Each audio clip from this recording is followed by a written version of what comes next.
আলহামদুলিল্লাহ, সম্মানিত উপস্থিতি, আমরা আজকের বুখারীর প্রথম দার্সে বিস্তারিত আলোচনা করার সময় আমাদের নেই। মর্মে সংক্ষিপ্ত কথা এইভাবে যে পৃথিবীর হাদিস শাস্ত্রে সবচেয়ে বড় মুহাদ্দিস যারা হাদিস সংরক্ষণ করেছেন, যাদের মাধ্যম দিয়ে আল্লাহ কিয়ামত পর্যন্ত হাদিস মানুষ সমাজে বহাল রাখার ব্যবস্থা করেছেন, তার সবচেয়ে বড় মুহাদ্দিস হাদিস সংকলন সংগ্রহকারী ব্যক্তি মুহাম্মদ ইবনে ইসমাইল আল বুখারী। মুহাম্মদ ইবনে ইসমাইল আল বুখারী পৃথিবীতে সবচেয়ে হাদিস শাস্ত্রে বড় মানুষ বলে বিদ্বানগণ সিদ্ধান্ত নিয়ে বলেছেন। তিনি একটা হাদিস গ্রন্থ লিখেছেন, যে হাদিস গ্রন্থের নাম আছে আল জামে আস সাহি আল মুসনাদ মিন উমুরি রাসূলিল্লাহ সাল্লাল্লাহু আলাইহি সাল্লাম ওয়া সুনানিহি ওয়া আইয়ামিহি। তবে আমরা যে নামে পরিচিত তা হচ্ছে বুখারী, পরপরই আরেকটা গ্রন্থ মুসলিম। স্বাভাবিকভাবে আমরা পুরুষ নারী বুখারী ও মুসলিম নামে দুইটি হাদিস গ্রন্থ অবগত আছি। ইমাম বুখারী রাহিমাহুল্লাহ তার কেতাবের সূচনায় সর্বপ্রথম ওহী সম্পর্কে আলোচনা করেছেন। আল্লাহর বাণী জিবরাইলের মাধ্যমে আমাদের নবী মুহাম্মদ সাল্লাল্লাহু আলাইহি সাল্লামের নিকটে এসেছে, সেই কথাই নিয়ে তিনি প্রথমে আলোচনা করেছেন। পৃথিবীর বড় বড় বিদ্বান বিভিন্ন জনের বুঝ অনুযায়ী তাদের কিতাবে সূচনামূলক আলোচনা ভিন্ন ভিন্ন করেছেন। যেমন ইমাম মুসলিম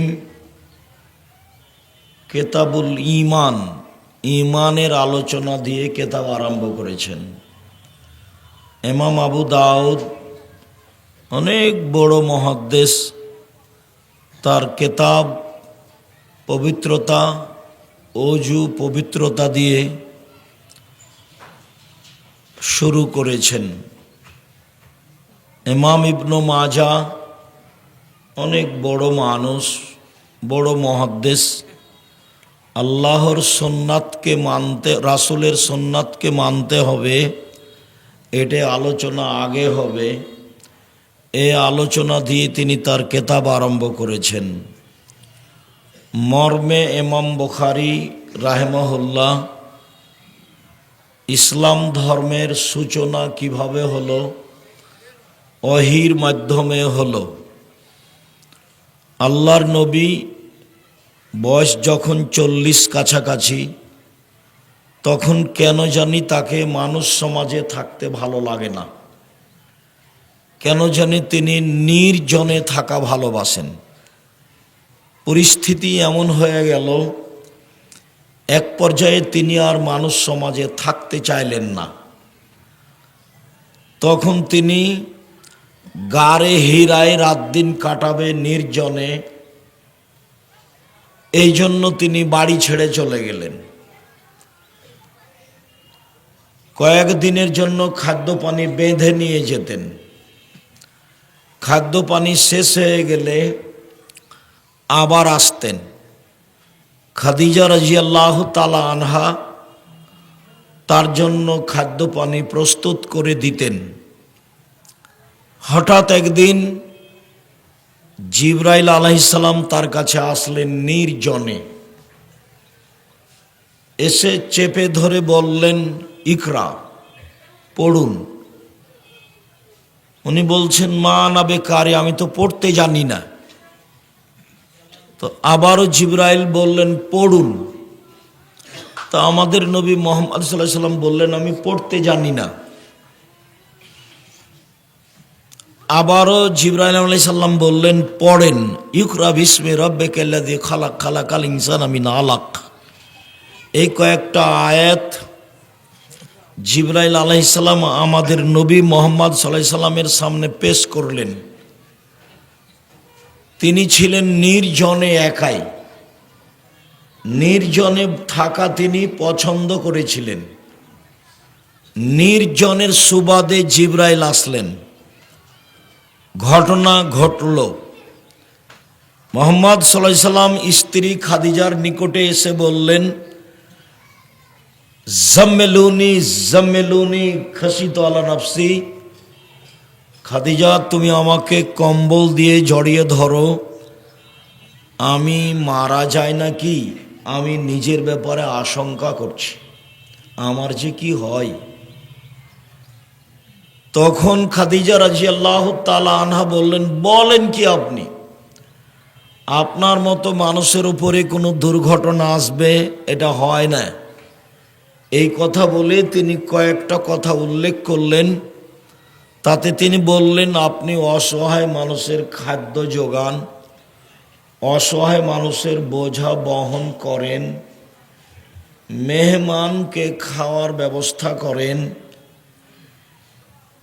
আপনি সবসময় মানুষের বিপদ আপদে থাকেন, আপনার উপরে দুর্ঘটনা আসতেই পারে না, কাল্লা কখনো নয়। খাদিজা রাদিয়াল্লাহু তাআলা আনহা যা বললেন, রাসূল সাল্লাল্লাহু আলাইহি সাল্লাম যে ভয় করেছিলেন তাকে অস্বীকার করে দিলেন। না তো, এটা তো প্রশ্নই আসে না। কি করে আপনি বলতে পারেন যে আমার যে কি হয়, আমি মারাই যায় নাকি? এমন মানুষ মারা যায় না। তাহলে পরিস্থিতিতে সবচেয়ে ভালো কাজ সমাজে কি ছিল এইটা তিনি করতেন। তখন তিনি নবী নন,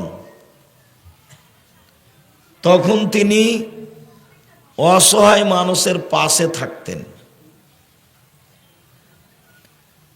মেহমানের খাওয়ার ব্যবস্থা করতেন। এই কাজগুলো খাদিজার কাছে ছিল ব্যতিক্রম, ভিন্ন ধরনের ভালো মানুষের কাজ। স্বামী হিসাবে তাকে তিনি মূল্যায়ন করতেন, কিন্তু তিনি কি করতেন এটা তিনি আঁচও করতেন। খাদিজা রাদিয়াল্লাহু তাআলা আনহার বুদ্ধির অভাব ছিল না, পরিস্থিতি বুঝারও কোনো অভাব ছিল না। তারপরেও তিনি বললেন চলেন আপনাকে নিশ্চিত করার জন্য আমার চাচার কাছে নিয়ে যাই, চলো। পরিস্থিতি জটিল হলে বড় মানুষকেও কোথাও যেতে হয়, পরিস্থিতি জটিল হলে বড় মানুষকেও কোথাও যেতে হয়। তো স্ত্রী বলছেন চলেন নিয়ে যাই, সান্ত্বনা দেওয়ার জন্য আপনাকে অতিরিক্ত চলো। নিয়ে গিয়ে বলছেন দেখেন তো চাচা, আপনার ভাইয়ের ছেলের ঘটনা কি, ও কেন এভাবে বলছে। তো ওরাকা বলল যে বলো তো কি হয়েছে তোমার। তো ঘটনা এই এই এই। তখন ওরাকা বলছেন আরে সে তো নামুস জিবরাইল, তোমার কাছে তো জিবরাইল এসেছিল, তোমাকে তো এলাকার লোক বের করে দিবে।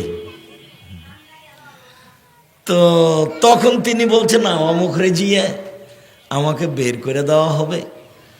আমার চাচা চাচি গ্রামবাসী আমাকে কত ভালোবাসে, তা হিসাবে নিয়ে আসা যাবে না, তারা আমাকে বের করে দিবে মানে, এই কথা আমি বুঝে নিতে পারছি না। তো ঠিক আছে তাহলে বুঝো, আমি বলি জিবরাইল জীবনে যার কাছে এসেছে তাকেই মানুষ এলাকা থেকে বের করে দিয়েছে।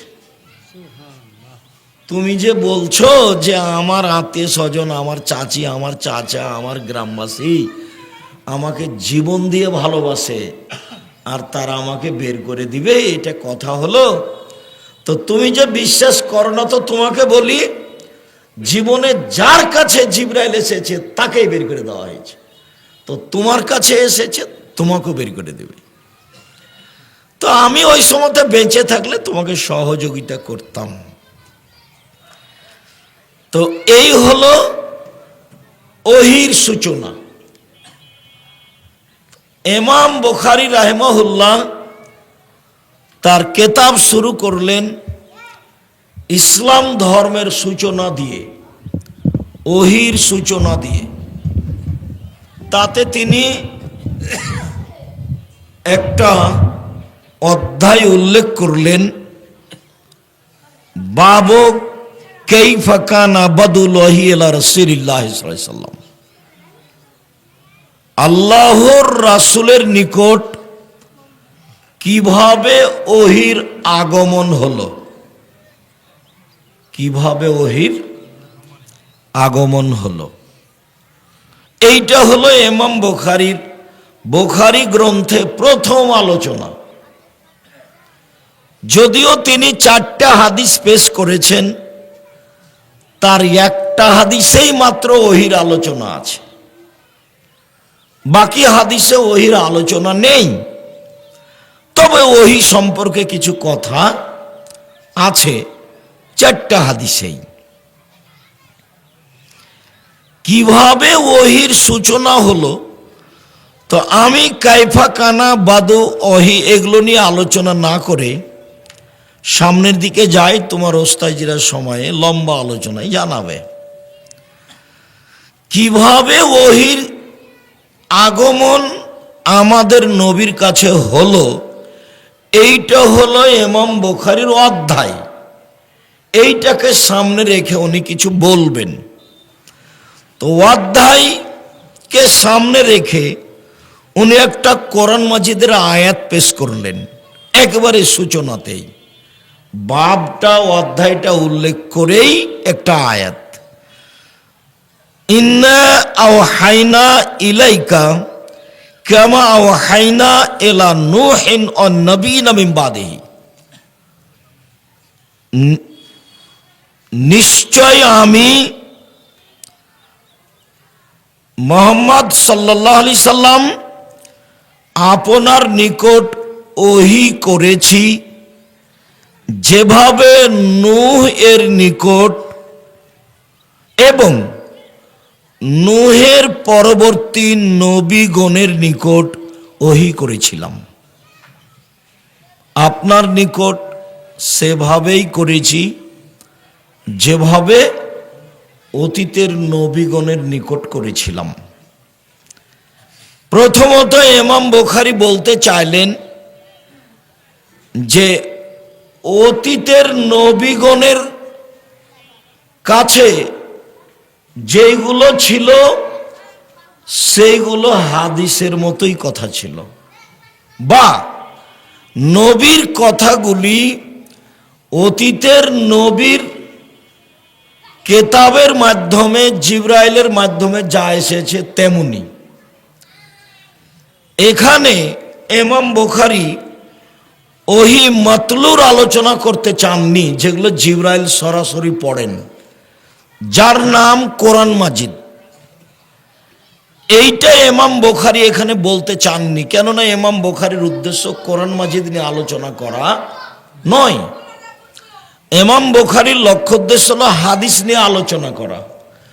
তো হাদিস নিয়ে যে আলোচনা করবেন, তো হাদিসের কথা বলবেন, অতীতের কোনো হাদিস দেখাবেন এখানে, তা না দেখিয়ে কি দেখিয়েছেন, একটা আয়াত দেখিয়েছেন। প্রথমেই আয়াত দেখিয়ে বলেছেন যে অতীতের নবীর কথাগুলো ছিল ওহী হাদিস, আমার নবীর কাছে যেগুলো হাদিস হিসেবে এসেছে সেগুলো আল্লাহর বাণী, জিবরাইলের মাধ্যমে নবী বলেছে। তবে জিবরাইল এসে পড়েননি, তেলাওয়াত নয়। তো হাদিসের মান নবীর, আমাদের নবীর যে হাদিসের মান, অতীতের নবীগণের কথারও সেই মান। অতীতের নবীগণের ওহির মান যা ছিল, আমাদের নবীর হাদিসের মান সেটাই। প্রথমত ইমাম বুখারী এই কথা বলতে চাইলেন। তারপরে যেটা বলতে চাইলেন সেটা হলো এই যে আপনার উপরে বিধান যেটা আল্লাহ দিয়েছেন, সেই বিধানের সূচনা হয়েছে নূহ আলাইহিস সালামের উপরে। নূহ আলাইহিস সালামের আগে যারা ছিলেন তাদের উপরে কোনো বিধান ছিল না।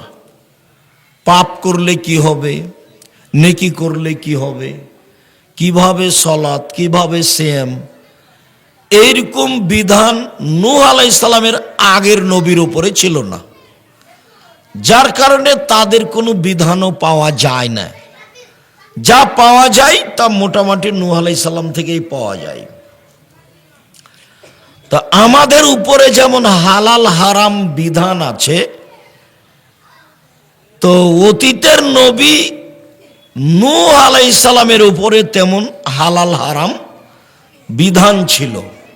ওর পূর্বে কোন নবীর উপরে এরকম বিধান ছিল না। যার কারণেই ইমাম বুখারী এই আয়াতটা বাছাই করেছেন যে আপনার ওহী হলো নূহ আলাইহিস সালামের ওহীর মতো।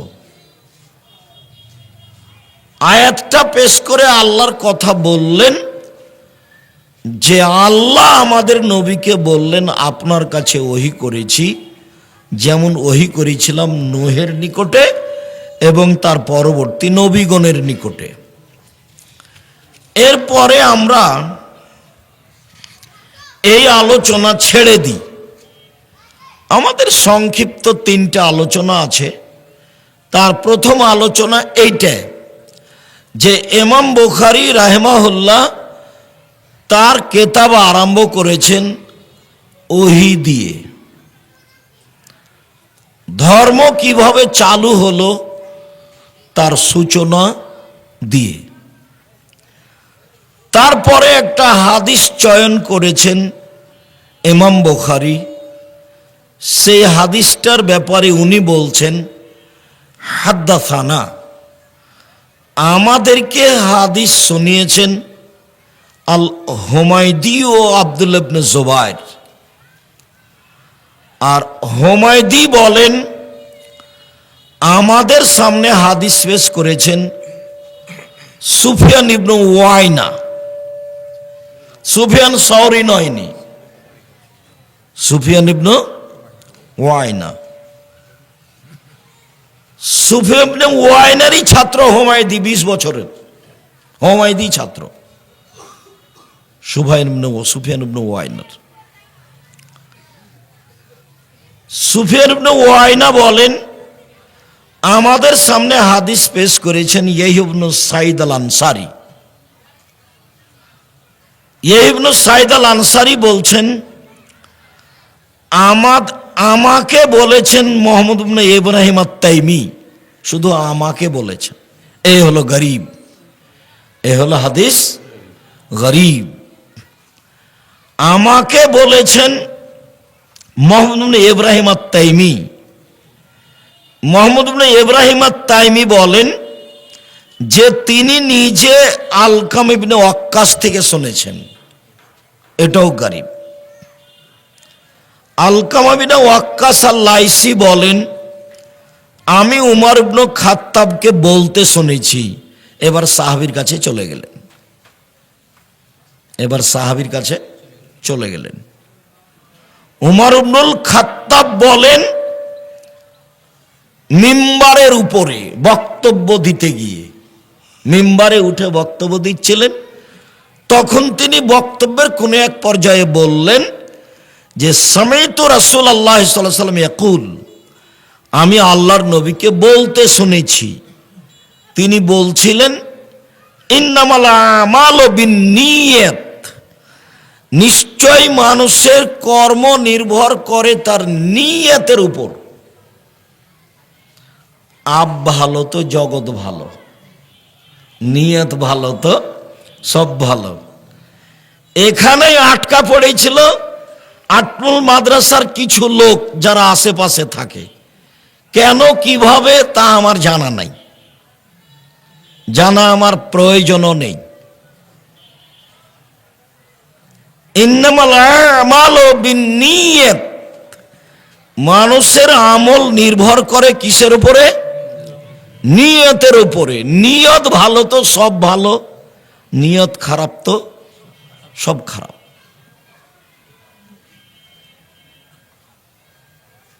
অনেক কথা হাদিস শেষ করি, তার দুই একটা বলি।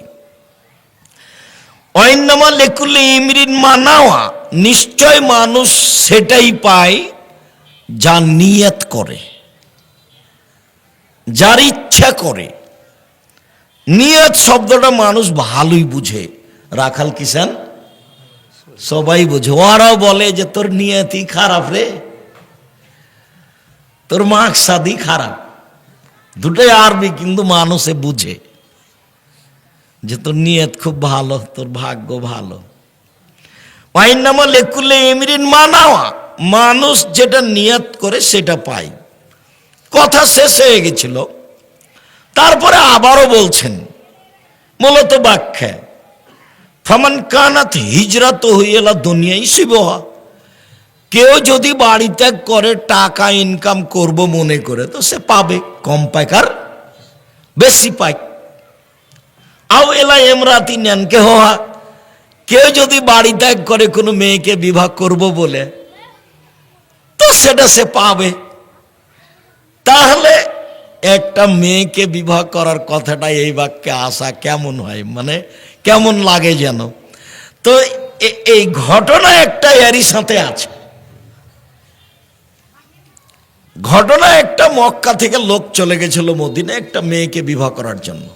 সে লোক রাসূলের কাছে যে ইসলাম গ্রহণ করে, তখন ওই কথাটা এরই সাথে জমা ধরে গেছে। তো ফাই হিজরাতুহু ইলা মা হাজারা ইলাইহি, অতএব মানুষের যেদিকে হিজরত হয়, বাড়ি ত্যাগ করা হয়, সেটাই সে পায়। ইব্রাহিম আলাইহিস সালাম বলছেন, আমি আমার প্রতিপালকের উদ্দেশ্যে দেশ ত্যাগ করলাম, মানে আর আমি ইরাকে থাকবো না, ইরাকে আর আমি থাকবো না।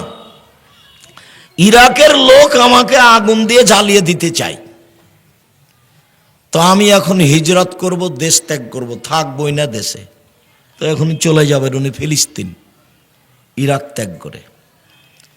তো যে যেটার ইচ্ছা পোষণ করে, আল্লাহ তাকে সেটা দিয়ে দেন সময়ের গতিতে। প্রথমে দুই একটা বলি বর্ণনাকারীদের পরিচয়। প্রথম আলোচনা যে ইমাম বুখারী আল হুমায়দিকে চয়ন করলেন কেন, হুমায়দি থেকে বর্ণিত হাদিস চয়ন করলেন কেন। কোরআন মাজিদ কুরাইশ বংশের এতে কেরাতে লেখা আছে। কোরআন মাজিদ কার কেরাতে লেখা আছে? কুরাইশ বংশের। কেরাত তো সবাই বুঝবেন না, মানে আরবি পড়ার যে অক্ষর। তো একই অক্ষর চাঁপাই নবাবগঞ্জের লোকেরা বলছে যে কুণ্ঠে গেছিলি, কত ভারী করে বলছে, দন্তান্ন ঠকে এক জায়গাতে বলছে। আর বগুড়ার বলছে যে কুথে গেছিলি বা কৃষক গেছিলি, ওকে হালকা করে দিয়েছে, ও অক্ষরই নাই। ওরা অক্ষর বেশি করেছে আর এরা অক্ষর কমিয়ে দিয়েছে। তো ওটাও বাংলা ভাষা, এটাও বাংলা ভাষা। তো এরকমভাবে সৌদি আরবের বহু বংশ ছিল, যারা অনেক সময় উচ্চারণে একজন সিন উচ্চারণ করলে আর একজন ওই জায়গাতে সিন না করে সদ করেছে।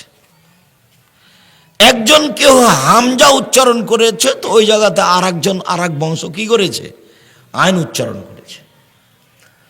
তো এইভাবে 7টা ভাষা হয়ে গেছে কোরআন মাজিদ যেভাবে অবতীর্ণ হয়েছে তাতে। তো যখন উসমান রাদিয়াল্লাহু তাআলা আনহু কোরআন মাজিদ একটা রাখলেন, সব জ্বালিয়ে দিলেন, তখন কোনটা লেখা হয়েছিল, বহাল রাখা হয়েছিল কোনটা? কুরাইশেরটা। কেন? মুহাম্মদ সাল্লাল্লাহু আলাইহি সাল্লাম হচ্ছেন কোরাইশের, অতএব এই বংশের কেরাতটাই কি করা হোক, বহাল রাখা হোক। ওরা যেখানে হামজা পড়েছে হামজা থাকবে, কেউ যদি আইন পড়ে থাকে তো হবে না। ওরা যেখানে সিন পড়েছে সিন থাকবে, কেউ যদি সদ পড়ে থাকে তো সেটা হবে না। ওরা যদি জয় পড়েছে তো সেটা জয়ই থাকবে, অন্যরা সেখানে কেউ ত পড়েছে তো ওটা নিবে না। এখন কোরআন মাজিদ যেটা আছে সেটা কাদের আছে? কোরাইশদের। বাকিগুলো জ্বালিয়ে দেওয়া হয়েছে আগুন দিয়ে। তো ইমাম বুখারী বলছেন যে অত্র হাদিসে 5 জন রাবি আছে, 2 জন হলো মদিনার আর মক্কার, আর 3 জন হলো মদিনার। প্রথম 2 জন হলেন মক্কার, আর শেষের 3 জন হলেন মদিনার। তো হুমায়দি মক্কার এবং কোরাইশের। হুমায়দি হচ্ছেন মক্কার বাসিন্দা এবং কোরাইশ বংশের। তো সব সময় ইমাম বুখারীর খালি লক্ষ্যটা থাকে চূড়ান্ত সঠিকটা গ্রহণ করার, চূড়ান্ত সঠিক যেটা, সূত্র যেখানে হোক না কেন চূড়ান্ত সঠিক যেটা। একটা কথা তোমাদের মনে রাখি, কোন কোন হাদিস বুখারীতে 36 থেকে 40 বার এসেছে। তো যতবার এসেছে ততবার শব্দ পরিবর্তন আছে। এটা হলো ইমাম বুখারীর ব্যতিক্রম দক্ষতা, মানে একই শব্দ দিয়ে তিনি বারবার আনেননি। আর এই ইন্নামাল আমালু বিন্নিয়াত এই হাদিসটা 6 বার এসেছে। তবে এর চেয়ে বেশি শব্দে এসেছে অন্য অন্য কোন জায়গায়, এখানে কিছু শব্দ বিলুপ্ত আছে। তো হাদিস শাস্ত্র যেটা কোরাইশ বংশের সে লোক দিয়ে তিনি গ্রহণ করেছেন এবং মক্কার। তারপরে হুমায়দি আব্দুল্লাহ ইবনে জুবায়ের সবার পরিচিত মানুষ, 75টি হাদিস ইমাম বুখারী গ্রহণ করেছেন হুমায়দি থেকে। তারপরে হলেন সুফিয়ান ইবনে ওয়াইনা, একজন আছেন সুফিয়ান সৌরি আর একজন আছেন সুফিয়ান ইবনে ওয়াইনা। দুইজনই খুব বড় বড় বিদ্বান। তবে সুফিয়ান সৌরি কিছু মাযহাব অবলম্বন করেন, যেটা তিরমিজিতে বিস্তারিত সময়ে সময়ে পাওয়া যাবে। তিরমিজি বড় শাইখ দিয়ে পড়াতে হয়। তিরমিজির লেখক ব্যতিক্রম মুহাদ্দিস পৃথিবীর, সারা দুনিয়া ওর মধ্যে ঢুকে রেখেছে। তো সুফিয়ান সৌরিরই ছাত্র হচ্ছেন হুমায়দি, যিনি 1 নম্বরে আছেন। এনারা দুইজনই মক্কার মানুষ। তারপরে হলেন ইয়াহইয়া ইবনে সাঈদ আল আনসারী। ইয়াহইয়া ইবনে সাঈদ আল আনসারী মদিনার মানুষ। তার বিদ্যা বুদ্ধিতে কোনো প্রকার সন্দেহ বা কারো আপত্তি নেই। আপত্তি নেই কথাতে একটা চট করে কথা মনে পড়লো, বলে রাখি তোমাদের। বর্ণনাকারীদের কোন চরিত্র, কারো যদি এমন কোন চরিত্র প্রমাণ পেয়েছে যে স্টলে বসে চা খেতে থেকেছে, মানুষের সাথে বসে চা খেয়েছে, এটাকে বলা হয় খেলাফুল মরুয়াত, ভদ্রতা বিরোধী কর্ম। এইরকম আচরণ যদি কোনো বিদ্বানের থেকেছে, ইমাম বুখারী তার হাদিস নেননি। ভদ্রতা বিরোধী কর্ম। হাদিস পড়ান যিনি, তিনি এখানে স্টলে বসে চা খাবেন, এই শিষ্টাচার, এই অভ্যাস, এই আচরণ তাকে ছাড়তেই হবে।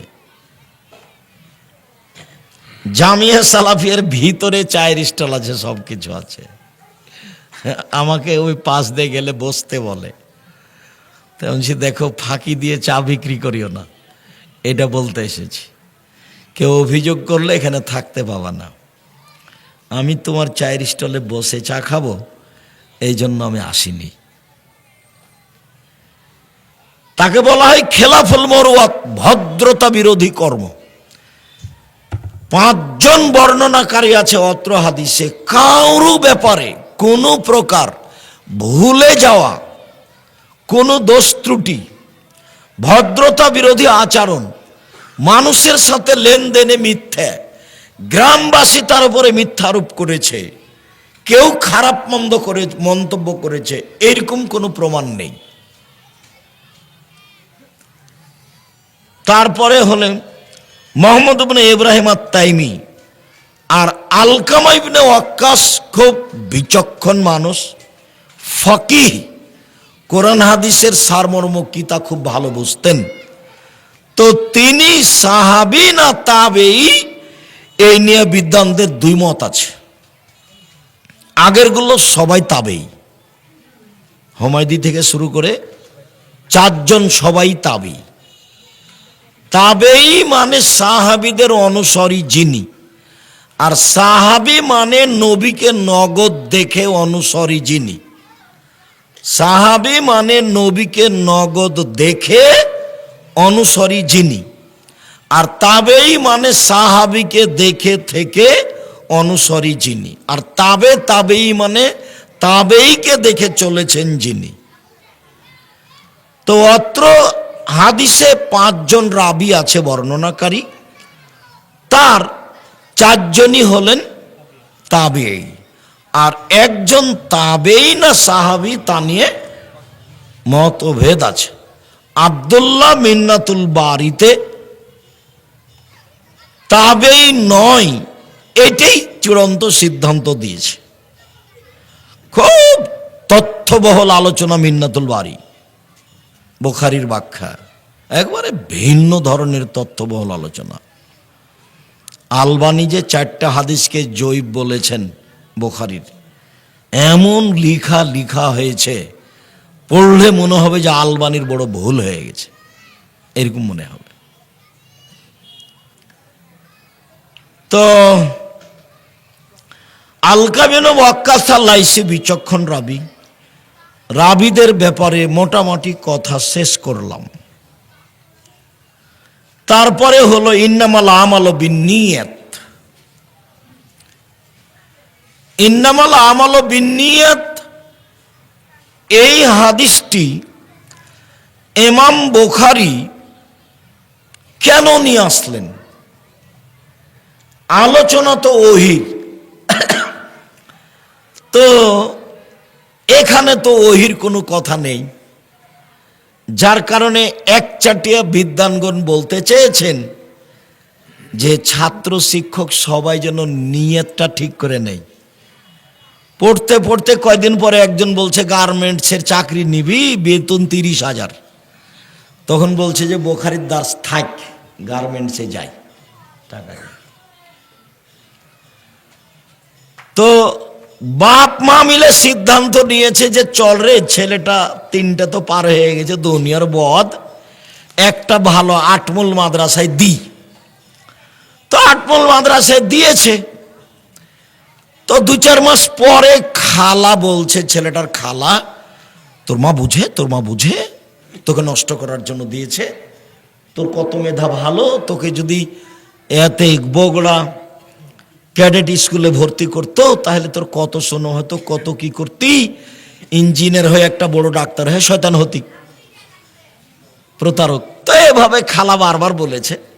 তখন খালাকে গিয়ে বলছে, তার খালা আবার ওর মাকে ধমকালছে।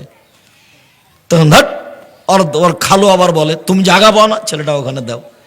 কয়দিন পরে তখন নিয়ত কি হয়ে গেছে, উল্টে গেছে, দিয়ে বলছে যা হয়েছে হয়েছে, ভুল তো করেছি, ছেলেটা বগুড়াতে ভর্তি করে দিয়াই রে।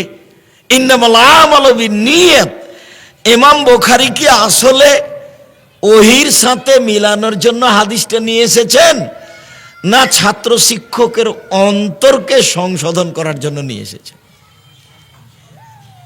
বলছে যে 8 মূলে এসেছি, এখন কয়েকদিন বুখারী পড়বো, আসলে কুষ্টিয়া বিশ্ববিদ্যালয়ে ভর্তি হবো সেই জন্য।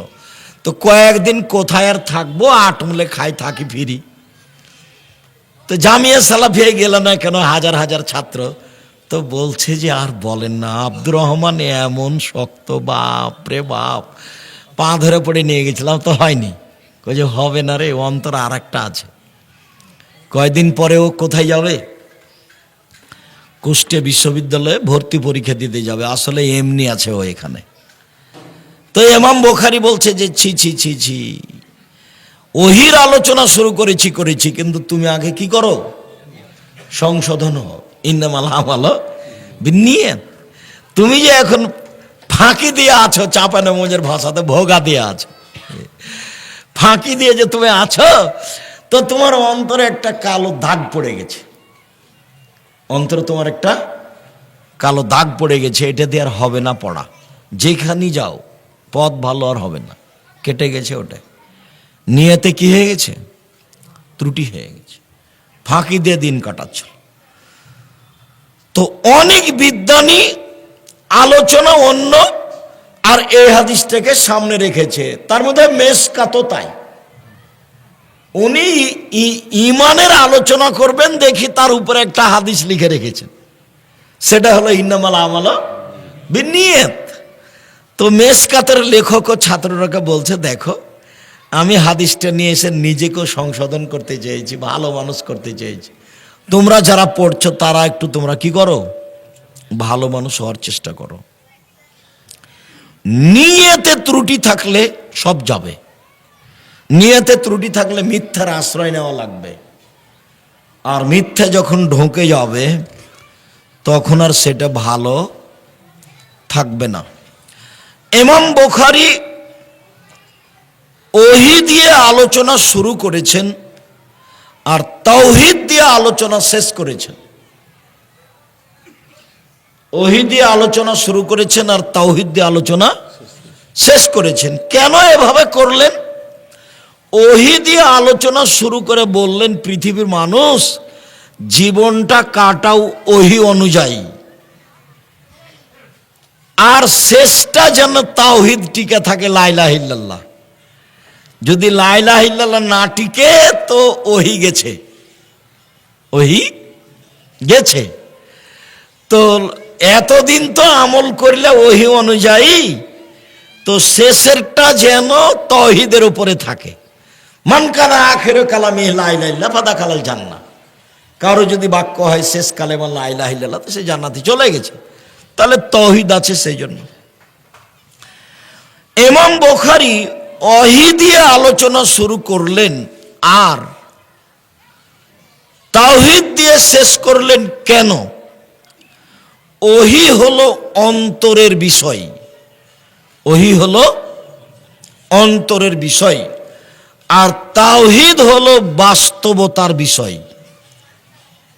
ওকে বলতে হবে লা ইলাহা ইল্লাল্লাহ।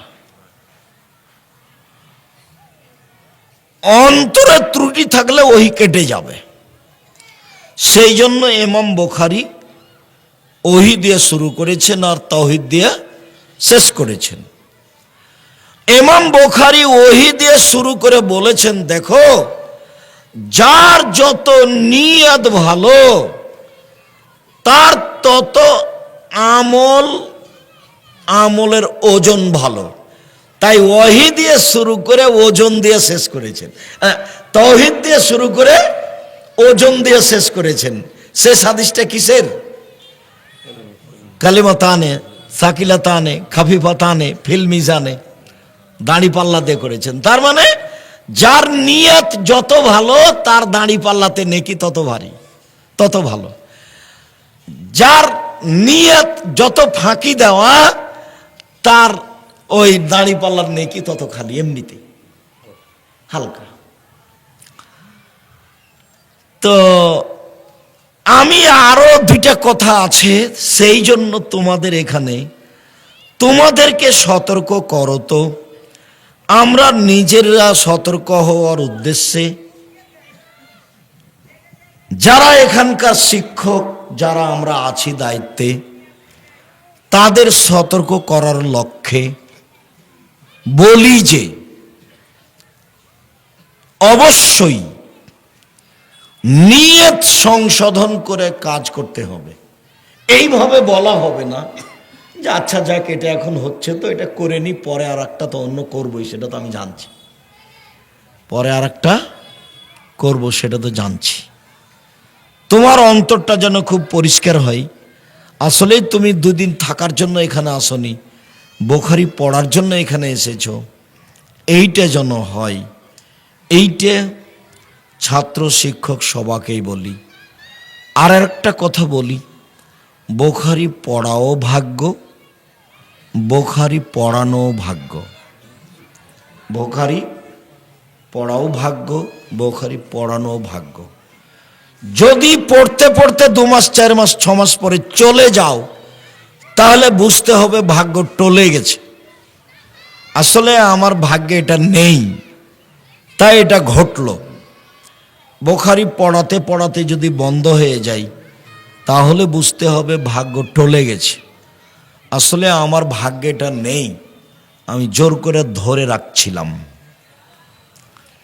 এরপরে যেটা জরুরি কথা, আমি আপাতত, তোমরা বই খুলে থাকো, দার শেষ করে আমি কোরআন মাজিদ থেকে 2-1টা কথা বলছি।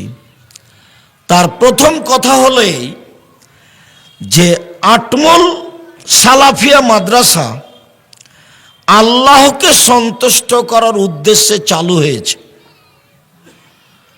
আল্লাহর কাছে জোরালো দাবি যে এই সন্তুষ্টির মধ্যে অসন্তুষ্টি ঘটানোর জন্য কোনো মানুষ আল্লাহ এর কাছে নিয়ে না আসে। এটা আল্লাহর কাছে প্রথম দাবি। আমি দিনরাত জামিয়া সালাফিয়ার ব্যাপারে যখন কথা বলি, তখন বলি যে আমার দিয়ে যেন জামিয়া সালাফিয়ার ক্ষতি না হয়, এটা আমি চাই না। আমি জামিয়া সালাফিয়া গড়তে এসে আমাকে দিয়ে জামিয়া সালাফিয়ার ক্ষতি হবে, এরকম কর্ম, এরকম কথা, এরকম আচরণ আমি চাই না। এরপরেও আমার অজান্তে যদি কোনো ত্রুটি ঘটে যায় আর আমি সেটা যদি জানতেই না পারি, তাহলে আমি জামিয়া সালাফের বেতন নিই না। আমি তো ইচ্ছা করলে বেতন নিতাম। আমি জানা সালাফেতে যে প্রতিষ্ঠান আছে, ঘর বাড়ি আছে, সেটা তো আমি ভাড়া দিয়ে থাকি। তো যেহেতু আমি জামিয়া সালাফের কোনো সুবিধা ভোগ করি না, বেতনও নিই না, তা আমার অজান্তে যদি কোনো ত্রুটি ঘটে যায়, তাহলে ওইটা তুমি আমাকে বিনিময় হিসাবে গ্রহণ করে পার করে দিও, জামিয়া সালাফের জন্য ক্ষতি না হয়। আমি জানতে পারিনি সেজন্য তুমি ক্ষতি করে দিবে, এটা আমি চাইনি। আমি তোমাকে আর একটা বলে রাখছি, আমি জামিয়া সালাফের সুবিধা ভোগ করি না, এক সন্ধ্যা খেলে তার টাকা দিয়ে দিই। অতএব আমার ত্রুটি তোমার কাছে ধরা পড়েছে, আমি বুঝতে পারিনি, তা আমি যে কর্ম করেছি ওটাকে বিনিময় করে তুমি জামিয়া সালাফে বহাল রাখবা, আমার জন্য ক্ষতি না হয় আর জামিয়া সালাফের জন্য ক্ষতি না হয়। আর আমি যদি আমার ত্রুটি বুঝতে পারি জেনে শুনে সজ্ঞানে, তা আমি পরিবর্তন করব ইনশাআল্লাহ। তার মানে আমি জামিয়া সালাফের সরিষা সম পরিমাণ ক্ষতি চাই না। আটমল সালাফিয়া মাদ্রাসায় যারা আসে কোরআন হাদিস শুনতে, যারা আসে টাকা পয়সা দিতে, যারা আসে প্রতিষ্ঠান দেখতে, তাদের ভিতরে সামান্যতম আল্লাহকে সন্তুষ্টি করা ছাড়া আর কোনো যেন উদ্দেশ্য না থাকে। আল্লাহুম্মা আমিন। থাকলেও ক্ষতিগ্রস্ত হবে, তাকে ক্ষতিগ্রস্ত হতেই হবে। যারা আসবে কোরআন হাদিস শুনতে, আল্লাহকে সন্তুষ্ট করার জন্য আসবে, মাথাটাকে খালি রেখে, মাথাটাতে কোনো দল আছে, কোনো সংগঠন আছে, তারপরে কোনো ব্যক্তি আছে, তারপরে হুমায়ুনকে, কালামকে, যারা দায়িত্ব পালন করে তাদেরকে একটা কথা বলে ভটকে দিব, এরকম কোনো হিসাব নিয়ে যেন না আসে। তাতে সেও ক্ষতিগ্রস্ত হবে, প্রতিষ্ঠানের ক্ষতি হবে। পরে আরো 2টা কথা আছে, এই কথাটা প্রথমে বলছি। আসেন, আসতেই হবে। আটমলে এই মাদ্রাসা, আটমল সহ এতদা অঞ্চলের যত লোকজন আছে সবাইকেই দেখতে হবে, দেখতেই হবে। মাথায় শুধু কাকে সন্তুষ্ট করা থাকতে হবে? আল্লাহকে। আল্লাহকে সন্তুষ্ট করার জন্য আসতে হবে, বসতে হবে। ত্রুটি ভিতরে থাকে না যেন, পরবর্তীতে যারা আসবে তাদেরও যেন হয় না। এইটা দাবি প্রথমে কার কাছে করি? আল্লাহর কাছে। তারপরে মানুষ হিসেবে আমাদের কাছে, আপনার কাছে বলছি, একে আল্লাহর সন্তুষ্টির জন্যই তৈরি করা হয়েছে। তৈরি করো তো বহুদিন আগে একদিন সাদুরিয়া মাদ্রাসায় জালসায় এসেছিলাম। আব্দুর রহমান জুমার বাড়ি কাছ খাকা মৌলবীর ছেলে ওই মাদ্রাসা চালাচ্ছিল, কচ্ছপ খাওয়া আবু তাহের। সেখানে গিয়ে দুইজন মানুষ দেখা করেছিলেন, নূর মোহাম্মদ মাস্টার আর খয়বার হাজি আব্দুর রাজ্জাক। আটমূলে একটা মাদ্রাসা করতে হবে। তখন আমি বললাম, আপনি কি করেন আর আপনি কি করেন? তো তাদের পরিচয় দিল। তো সেইখানে কিছু বৈঠকে কথা হলো। তারপর একদিন আসলাম, তাহলে এইখানে মাদ্রাসা করতে হবে। আসি, খাই, খালি কার বাড়িতে? এই কার বাড়িতে খাই? নূর মোহাম্মদ। আর নূর মোহাম্মদ সর্দার। নূর মোহাম্মদ সর্দার হলেন নানা, মানে বলি আমরা নানা, আর ওনার স্ত্রী হলেন নানি।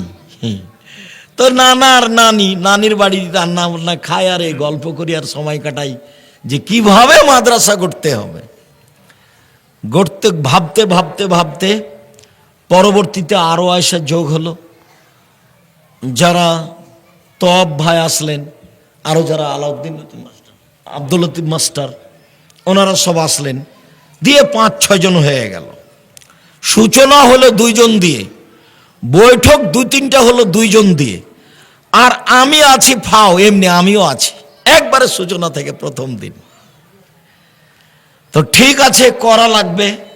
সিদ্ধান্ত হলো, শিক্ষক ঠিক করলাম আবুল কালামকে, আর একজন কি নাজমুলকে দিও, ওকে পাঠালাম এখানে। হ্যাঁ, নাজমুলকে আগে পাঠালাম, দিয়ে চালু করা হোক। কোনটা? ঘরের 2 তলাতে ছাত্র থাকতো না, ঘরে, ওটা চালু করা হলো। জি, বাকি ইতিহাস লাগবে না, শুধু সূচনাটা এই যে দারুল উলুম দেওবন্দ একজন মাওলানা কাসেম নানদবী চালু করেছিলেন একটা চাল দিয়ে। দারুল উলুম দেওবন্দে একটা চাল আর 6টা খুঁটি। কাসেম নানদবী হলেন পরিচালক, শিক্ষক, আর হুসাইন আহমদ মাদানী হলেন ছাত্র। যে হুসাইন আহমদ মাদানী 50 বছর যাবৎ, 45 বছর যাবৎ বুখারী পড়িয়েছে। তো 6 জন ছাত্র দিয়ে চালু। আর একটা কথা আছে যেটা আমি বিশ্বাস করি না, সেটা বিদাতি কথা, যে কাসেম নাদর স্বপ্নে দেখলেন, তারপর এখানে এসে এই জায়গাটাতে এর নাক দিয়ে টানেন, শ্বাসটান, খালি গন্ধ আছে, খালি সেন্ট আছে, সেন্ট আছে। কিসের সেন্ট রে? হাদিসের সেন্ট। বলে মাদ্রাসায় বলতে হবে, এইগুলো কথা ঠিক নয় বলে আমি মনে করি। তো উনি চালু করেছিলেন একটা চাল দিয়ে, দেওবন্দ একটা চাল দিয়ে 6টা খুঁটি দিয়ে চালু হয়। তো এটাও সেভাবে চালু হয়েছে। কোনো দিন তারা ভুল অক্ষরে কাসেম নাদবীকে ভুলেনি। নবী নয় যে নবী বলে ডাকে। কোনো দিন তারা হুসাইন আহমদ মাদানীকে ভুলেনি, নবী নয় যে নবী বলে ডাকে। আমি আসলে বলিনি যে হুসাইন আহমদ মাদানী শিরক করেছেন। জজ আমাকে যখন বলল সিলেট সুনামগঞ্জ কোর্টের, ও ভুল বলল, কিন্তু আমাকে কথা বলা নিষেধ করা আছে, তাই আমি বলতে পারিনি। আমি বলেছি যে এটা শিরক, এটা শিরক, এটা শিরক। হুসাইন আহমদ মাদানী যেখানে ডালিম গাছের নিচে বুখারী পড়াতেন, পরবর্তী শিক্ষকেরা বলতেন যে বরকতের জন্য ডালিম গাছের নিচে বুখারী পড়তে যেতে হবে একদিন। আমি বলেছি এটা শিরক। কথা বুঝতে পারোনি? আমি বলিনি যে হুসাইন আহমদ মাদানী মুশরিক, এ কথা আমি বলিনি। আমি বলেছি যে হুসাইন আহমদ মাদানী ডালিম গাছের নিচে বুখারী পড়াতেন, পরবর্তীতে যেসব বিদ্বানেরা বলেছেন যে বরকতের জন্য একদিন কোথায় বুখারী পড়াতে যেতে হবে? ডালিম গাছের নিচে। আমি এটাকে শিরক বলেছি।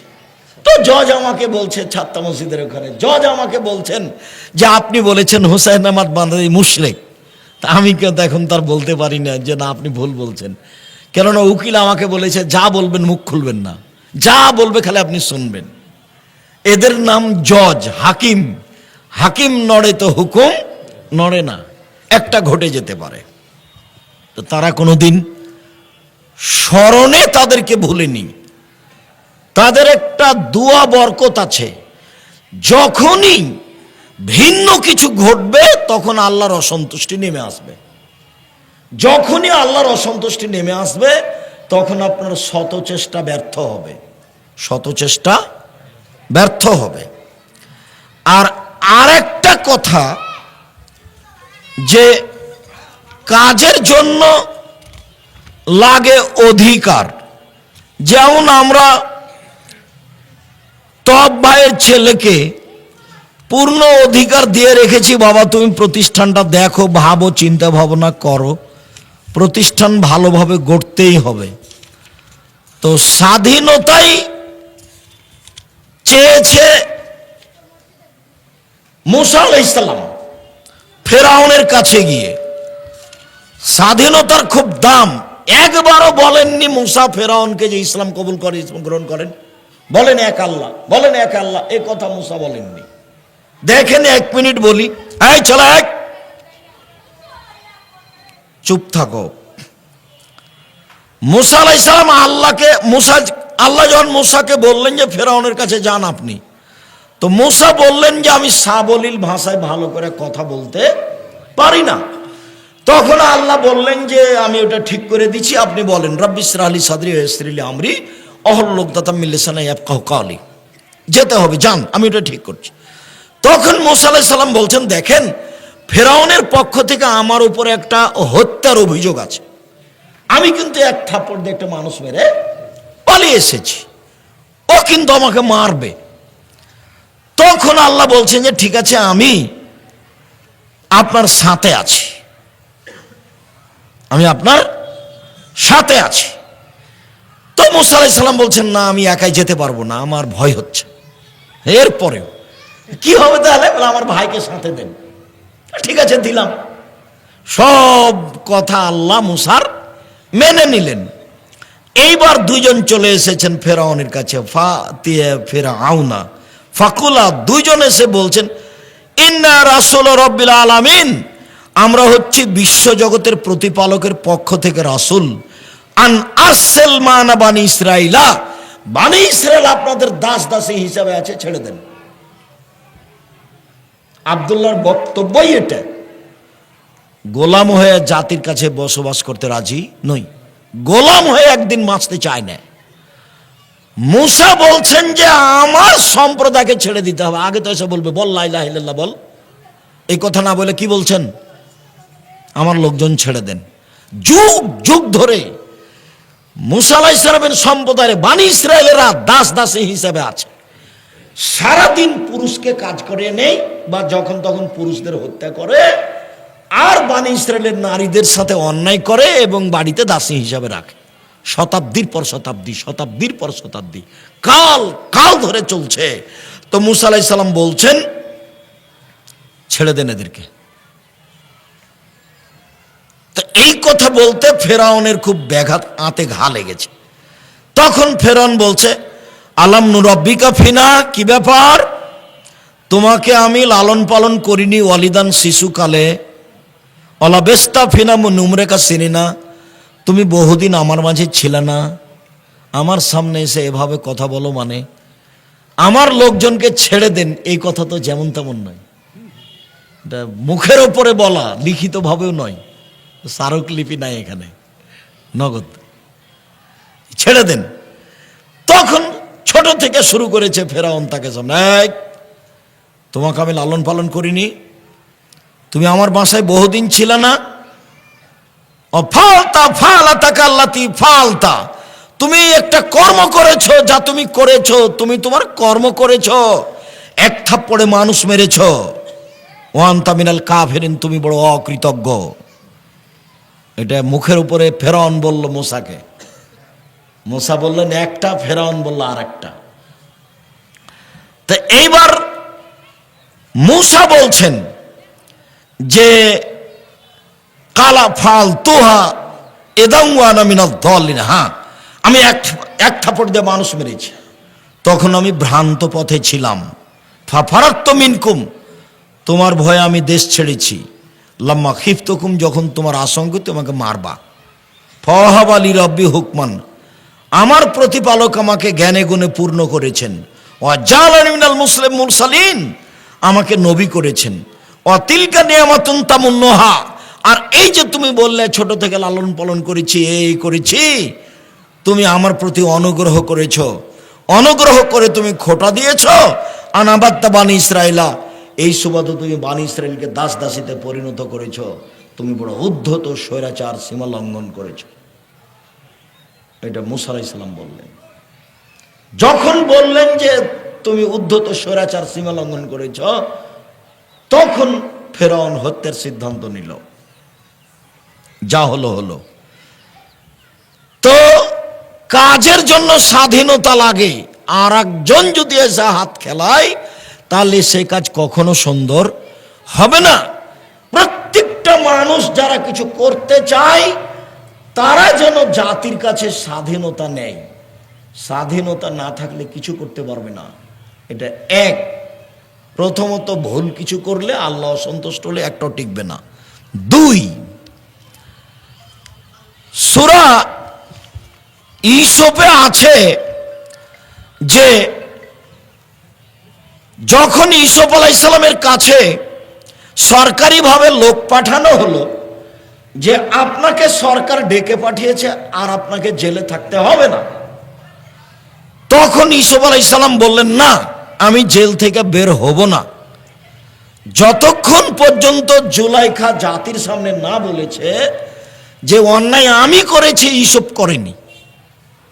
জুলাইখাকে জাতির সামনে কি বলতে হবে? যে আমার চেয়ে কত বেশি, যে ও বলছে যে আমি জেল থেকে বের হব না। আমি যদি থাকতাম তাহলে লোকজনকে বলতাম, চলো চলো চলো, আমাকে বের করে নিয়ে চলো, সরকারের কাছে যাই। আমাদের নবী মুহাম্মদ সাল্লাল্লাহু আলাইহি ওয়াসাল্লাম বলছেন। তো ইউসুফ তো বের হলেন না। তো ইউসুফ এখন বলছেন যে কেন আমি বের হলাম না?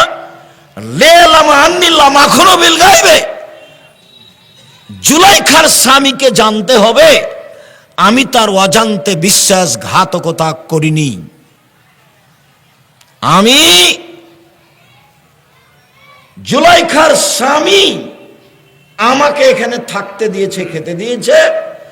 জুলাইখার স্বামীকে না জানিয়ে আমি জুলাইখার সাথে জেনা করিনি, এইটা আমি তার স্বামীকে জানাতে চাই যে আমি বিশ্বাসঘাতক নই। ও তো আমাকে এখানে থাকতে দিয়েছে, বলছে, এই জুলাইখা, এই যে ভালো ছেলে, সুন্দর, দেখছো না কত সুন্দর, টকটকে ঝকঝকে রে, একে আমরা ভবিষ্যতে সন্তান হিসাবে গ্রহণ করব। একে ভালো থাকতে দাও, ভালো খেতে দাও। তখন ভালো খাচ্ছেন, ভালো থাকছেন, এই সুবাদে আমি তার স্ত্রী জুলাইখার সাথে অন্যায় করব, এটা আমি করিনি। আমি বিশ্বাসঘাতক নই। মর্মে আমি কল্যাণের আশায়, আটমল সালাফিয়া মাদ্রাসার ভিত্তি ছিল একবারে আল্লাহকে সন্তুষ্ট করার লক্ষ্যে, সামান্যতম কোনো স্বার্থ ছিল না ভবিষ্যতেও যেন কোনো মানুষ স্বার্থ নিয়ে আটমল সালাফিয়া মাদ্রাসায় না আসে। আমি আমার পক্ষ থেকে জোরালোভাবে অনুরোধ জানাচ্ছি আর উদ্বুদ্ধ করত বলছি যে আল্লাহর কাছে খালেস অন্তরে দোয়া করতে হবে যে আল্লাহ তুমি আটমল সালাফিয়া মাদ্রাসাকে কবুল করো, আমিন। আর ওদের হাতে রাখো, যাদের হাতে থাকলে এই প্রতিষ্ঠান নিখুঁত অবস্থায় আল্লাহর সন্তুষ্টিতে থাকবে। হঠাৎ করে আটমল সালাফিয়া মাদ্রাসা এখানে ধপ করে পড়ে যায়নি।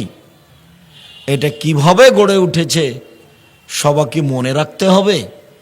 আর আল্লাহ কোনো কাজ কারো ধপ করে দিয়ে দেন না, সময় দিয়ে দেন। দীর্ঘ সময় ধরে আল্লাহর সন্তুষ্টিতেই যারা চেষ্টা চালিয়েছে তারা এ পর্যন্ত নিয়ে এসেছে। যারা চেষ্টা চালাচ্ছে তারা অনেক পর্যায়ে পৌঁছে দিয়েছে, ভবিষ্যতে আরো ভালো থেকে ভালো পর্যায়ে পৌঁছানোর চেষ্টা করছে, করবে ইনশাআল্লাহ। মর্মে প্রত্যেক ব্যক্তিকে অন্তরটা পরিষ্কার, ইন্নামাল আমালু বিন্নিয়াত, এই হাদিসের প্রতি আমল করো তো আল্লাহকে সন্তুষ্ট করার আশায় প্রতারণা বিশ্বাসঘাতকতা অন্তরে না নিয়েছে একমাত্র খালেস অন্তরে কাজ করতে হবে। আল্লাহ সন্তুষ্ট থাকলে কাজ হবে ইনশাআল্লাহ। আজ যা আছে 5 বছর 10 বছর পরে এর চেয়ে আরো অনেক বেশি হয়ে যাবে। মর্মে বলি শেষে এসে আল্লাহ যারা খালেস অন্তরে এই প্রতিষ্ঠান গড়ে চলে গেছে তুমি তাদের কবরের শাস্তি মাফ করে দাও। আমরা ছাত্ররা শিক্ষকেরা তাদের পরবর্তী উত্তরসূরি হিসাবে আছি। আমরা তাদের জন্য তোমার কাছে অন্তর খুলে মন খুলে কোনো প্রকার স্বার্থ ছাড়াই তোমাকে শিরক মুক্ত সর্বশক্তিমান মনে করে তোমার ক্ষমতার আশাধারী হয়ে বলছি, যারা খালেস অন্তরে আটপল সালাফিয়া মাদ্রাসা গড়েছে তুমি তাদের কবরের শাস্তি মাফ করে দাও। তুমি তাদের কবরকে প্রশস্ত করো, তুমি তাদের কবরকে আলোকিত করো। আমরা যারা এলাকাবাসী দেশবাসী আছি, কি বলবো, আমরা যারা এলাকাবাসী দেশবাসী আছি তারা সবাই যেন আল্লাহকে সন্তুষ্ট করার আশায় খালেস অন্তরে আটল সালাফিয়া মাদ্রাসায় দান এবং সহযোগিতায় পরামর্শে থাকি। আল্লাহ তুমি এই তৌফিক দান করো। এই তৌফিক দান করার দাবি জানিয়ে উপস্থিত বৈঠকি দান যারা এখানে ছেলেরা আছি, যারা অভিযোগ আছি, সবাই অভিভাবক আছি। ওই এই আমার সাথে যে ছেলেটা ছিল